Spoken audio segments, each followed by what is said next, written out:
नमस्कार। आज हम एक ऐसी गजब की कहानी सुनने जा रहे हैं जो इंसानी लगन और हमारी प्राचीन परंपरा की ताकत को दिखाती है। ये एक ऐसी उपलब्धि है जिसने पूरे देश को हैरान कर दिया है। जरा सोचिए, एक ऐसा रिकॉर्ड जो भारत की आध्यात्मिक राजधानी काशी में लगभग 200 सालों से कोई तोड़ ही नहीं पाया, लेकिन हाल ही में वो रिकॉर्ड टूट चुका है। देखिए, ये कोई छोटी मोटी बात नहीं है। इस काम की अहमियत इतनी ज्यादा है कि भारत के प्रधानमंत्री श्री नरेंद्र मोदी ने खुद सोशल मीडिया पर इनकी तारीफ की। उन्होंने कहा कि आने वाली पीढ़ियां देवव्रत को याद रखेंगी और यह भारतीय संस्कृति के लिए एक बहुत बड़े गर्व का पल है। तो चलिए इस कहानी को थोड़ा और गहराई से समझते हैं। ये जो कारनामा हुआ है, ये 2 सदियों में यानी 200 सालों में पहली बार हुआ है। इससे पहले आज से लगभग 200 साल पहले नासिक के नारायण शास्त्री देव ने ये कर दिखाया था। तो आखिर हैं कौन वो जिन्होंने ये अविश्वसनीय काम कर दिखाया है? आइए मिलते हैं देवव्रत महेश रेखे से।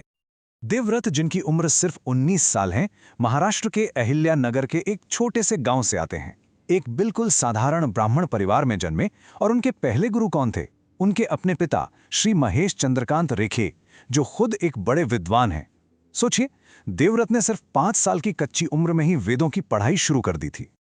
अब आते हैं उस असली चुनौती पर, उस चैलेंज पर जिसे देवव्रत ने न सिर्फ स्वीकार किया बल्कि पूरा भी कर दिखाया। और ये कोई आम परीक्षा नहीं थी। तो सवाल ये उठता है कि आखिर उन्होंने ऐसा क्या किया जिससे 200 सालों से कोई और नहीं कर पाया था? तो यहां देखिए कि ये चैलेंज कितना बड़ा था। देवव्रत ने शुक्ल यजुर्वेद की माध्यन्दिन शाखा को पूरी तरह से कंठस्थ कर लिया, जिसमें 2000 से भी ज्यादा वैदिक मंत्र हैं। लेकिन रुकिए, सिर्फ याद करना ही काफी नहीं था। उन्होंने इसे दंड क्रम पद्धति से सुनाया, जिसमें हर एक मंत्र को 11 अलग अलग तरीकों से आगे पीछे करके एक बहुत ही मुश्किल क्रम में दोहराना होता है। ये तो एक दिमागी मैराथन जैसा है। और उन्होंने इसे काशी में 50 दिनों तक बिना एक भी गलती के पूरा करके दिखाया। इस असाधारण उपलब्धि के बाद देवव्रत को वेदमूर्ति की उपाधि से सम्मानित किया गया। तो आइए अब ये जानते हैं कि इस उपाधि का मतलब क्या होता है। वेदोमूर्ति, इसका सीधा सा मतलब है वेदों की मूर्ति। ये उपाधि उस इंसान को दी जाती है जो वेदों का चलता फिरता जीता जागता स्वरूप बन जाता है। देखिए, वेद मूर्ति सिर्फ एक टाइटल नहीं है, ये एक बहुत बड़ी जिम्मेदारी है। ये उपाधि उन विद्वानों को मिलती है जिनके पास वेदों का गहरा ज्ञान हो, जिन्होंने पवित्र ग्रंथों को अपने अंदर पूरी तरह से बसा लिया हो और जो अपनी पूरी जिंदगी वैदिक परंपराओं को बचाने और आगे बढ़ाने के लिए समर्पित कर लेते हैं। वो गुरु शिष्य परंपरा के जीवंत प्रतीक बन जाते हैं। देवव्रत की उपलब्धि सिर्फ एक व्यक्तिगत जीत नहीं है, बल्कि इसका सांस्कृतिक महत्व बहुत बड़ा है। आज के इस डिजिटल जमाने में जहां ऐसी मौखिक परंपराओं को जिंदा रखना एक बहुत बड़ी चुनौती है, यह अचीवमेंट और भी खास हो जाती है।